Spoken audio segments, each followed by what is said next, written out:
the case that almost never saw its day in a criminal courtroom. Plano police worked aggressively hard to prevent me from filing a police report against the man that followed me into my home and refused to leave, which obviously in the great state of Texas resulted in me pulling my firearm. Now, Plano police from the very beginning made it clear that they were never on my side. So I've captured audio recordings, body cam footage, and documents outlining the cover-up.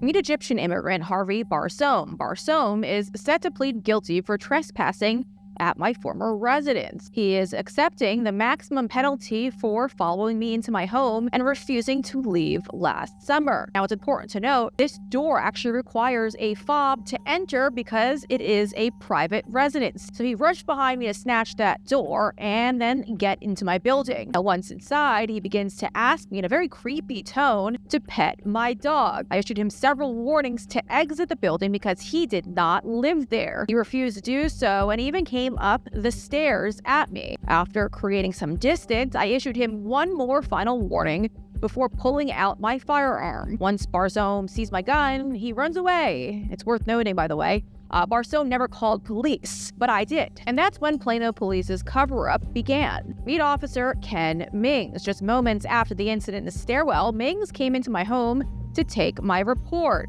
I told Mings that I was actively dealing with threats against my life, and I was also dealing with harassment as well. Now, this was all being investigated by the FBI. I even showed Mings the letter from the FBI confirming just that. Mings was actually very impressed by the letter from the FBI, but not impressed enough to go look at the surveillance footage captured by my building. Mings instantly downplayed the incident without looking at the footage. Take a listen to the clips I've obtained from the body cam footage. I had to threaten to sue Plano Police and the city of Plano in order to obtain this. You guys have it documented that I do get death threats and dealing with swatting calls. Gotcha. I don't know who this man was. There was no reason for him to be there. I'm asking my management company to see if there's photos of him, if there's any cameras nearby, because I don't like that. That makes me feel very uncomfortable and unsafe. And that is really weird. Obviously, especially for a staircase, yeah. Yeah, strange behavior to give that much effort. It's only been 3 or 4 months. I have a letter from the FBI about... 1 second. No, 4310-4. Go ahead. I could probably, even if you guys needed it, I have a letter from the FBI. It's a known fact that I'm being harassed by people online. I'm an independent journalist, and so people don't like, I cover government. Do you actually have that letter? Like, if I have it in my email, yeah. That's crazy. It's, let me pull it for you. They still haven't made the arrest. This person has been sending me death threats. It's a group of people. Here it is, victim letter. How did the FBI get involved? Obviously, technically nothing was illegal that he did in that moment. But obviously, like you said, it's sketchy behavior. Now, Mings claims nothing illegal happened here, but that's false, because Harvey was later arrested for criminal trespassing, which is a Class B misdemeanor. Now, it took us months to get the Plano police to arrest him, and of course, I had to apply public pressure. Now, at the time, I was pushing for the Plano Police Department to write up a report, but Mings was very dismissive, and he didn't even want to look at the footage. Even though I told him I was dealing with active death threats against my own life, he was very dismissive, and it was an absolute disgrace. Now, according to a source, Mings did not go downstairs to retrieve the footage after I filed that report. Now, if you're wondering how do I know all of this, take a look at this email. As you could see, days later, the property owners tell me that Mings has not asked for the footage. The email goes on to say that if Plano police do want to actually look at the footage, all they have to do is ask, and they will gladly supply it for them.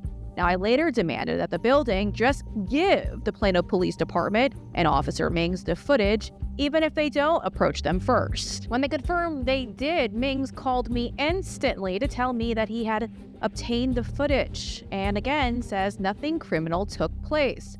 I was told I was not allowed to review that footage, so I told Mings to enter that footage as evidence because I had plans to request it via Freedom of Information Act request. Later, I found out, after the city of Plano handed me my FOIA request results, that Mings never entered that video footage as evidence. Why? Well, I could just assume that Mings did not want me to ever see that footage. So that's when I physically went down to the headquarters to file a complaint against Mings. Mings also, in my opinion, lied in the police report, claiming he asked the owner of the property for their surveillance footage.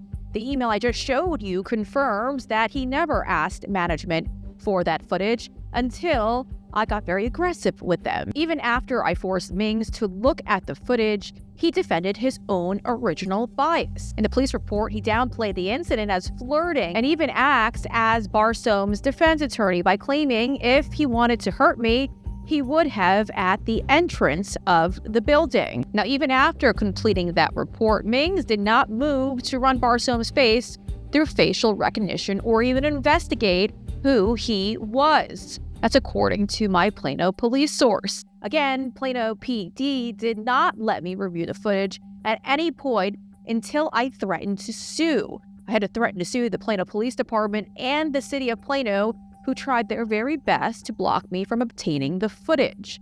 After the threat of potential civil action, the police made sure to enter the footage as evidence, and the city of Plano later provided to me on an outdated CD.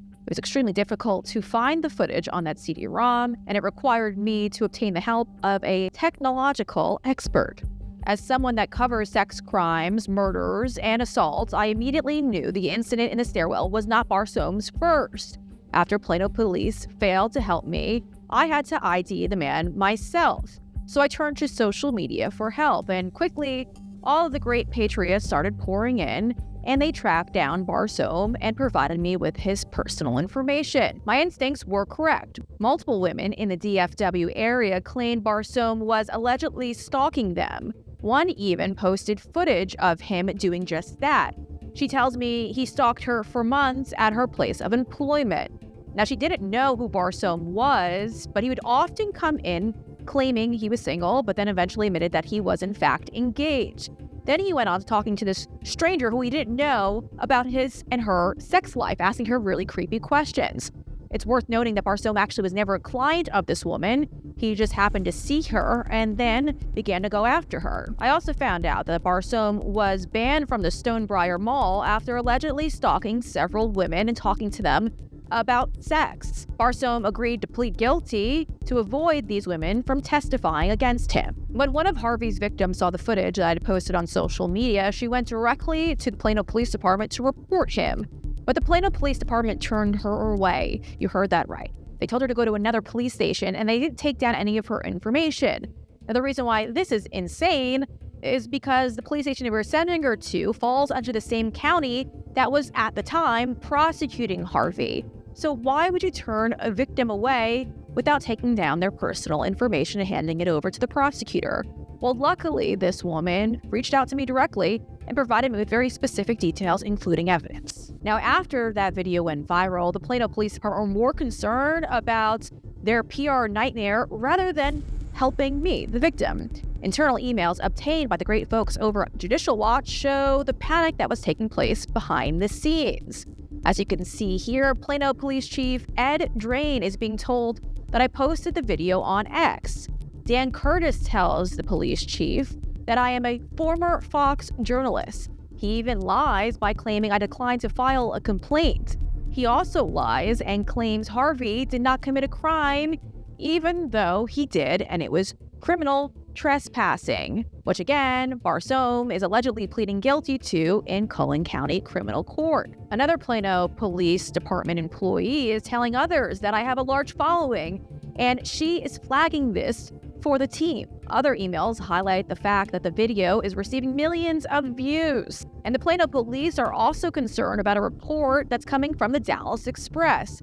They describe a reporter reaching out for comments as a, quote, hit piece. Now, finally, after millions of views, the Plano Police Department run Harvy's biometrics, ID him, and then show up to his job to interview him. Police sent Officer Kemp to JP Morgan's headquarters to speak with Harvy. Harvy apparently issued a voluntary statement admitting to following me into my home, but he placed the victim in all of this. In this statement, which is apparently written by a grown man, Barsoom says, I was walking towards a woman with a dog and went inside a building, staying behind her by at least 10 or more feet. I tried to talk to her and about her dog, and she yelled at me and walked away up the stairs. I asked again, and she yelled and pulled out a gun. I was alarmed. I was scared. So I ran as fast as I can and left. It was a black handgun. Now, Harvey also informed police that he thought I was crazy. Sources close to the situation can't confirm that, of course. Police later contacted me and asked me if I pulled a firearm on Harvey. Listen to how that went.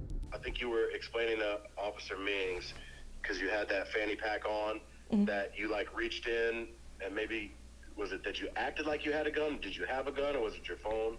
I prefer not to talk about that. He stated to us that you pulled a gun, and that he saw a black pistol, and so that's why he ran out in the way that he did. Well, that's why I wanted to ask you if there actually was a gun involved or not.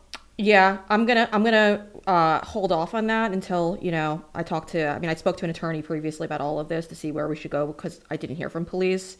And so I probably would follow up before I answer any of those questions. Now, obviously, you should always speak to an attorney prior to disclosing information regarding your flexing of your Second Amendment rights, even in situations like this, when you know you're 100% correct. Harvey's attorney told the Cullen County Prosecutor's Office that he does intend on pleading guilty. I will have a protective order against him for life. He will also be on supervised release, and he has agreed to leave the state of Texas and is going to Seattle. But the focus in this report is on Ed Drain's police department and the many failures that took place. Sources at the Plano Police Department have reached out to me through my tip line. They claim the police chief, Ed Drain, is hiring and promoting based on DEI standards.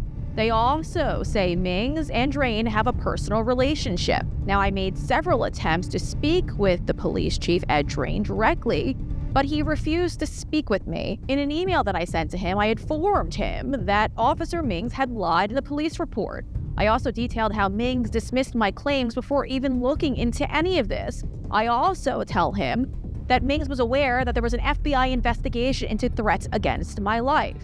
I go on to tell Mings I had to hunt down the suspect myself because the department refused to help me. And again, the Plano Police Chief refused to contact me. The lack of assistance from the Plano Police Department resulted in a decorated law enforcement expert, Sonia Labasco, getting involved. I spent over a decade investigating sex crimes and sexual predators in Daytona Beach, Florida as a midnight shift sergeant. When I saw the video of Miss Breanna Morello and the sexual predator that was stalking her on the streets in Plano, Texas, I was so concerned that I called Chief Drain. I explained to Chief Drain my background and my history, and that it was his responsibility and his department's responsibility to get to the bottom of this crime, that this individual had surely done this before. Chief Drain said that he would look into the case and he would be more than happy to work with Miss Morello.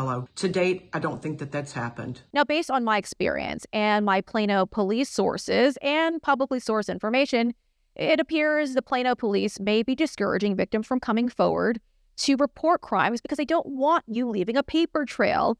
Is this a directive coming directly from Ed Drain, or is this a directive coming from the mayor who appointed him, John Munn? Well, I reached out to all parties involved and did not hear back. Now, there's something fishy going on in Plano, Texas, and we're not letting up anytime soon. If you've been the victim of a crime in Plano, Texas, and the police discouraged you from filing a police report, contact me at my tip line. That's Breanna Morello at protonmail.com. That's Breanna Morello at protonmail.com. And remember, ladies, always stay strapped.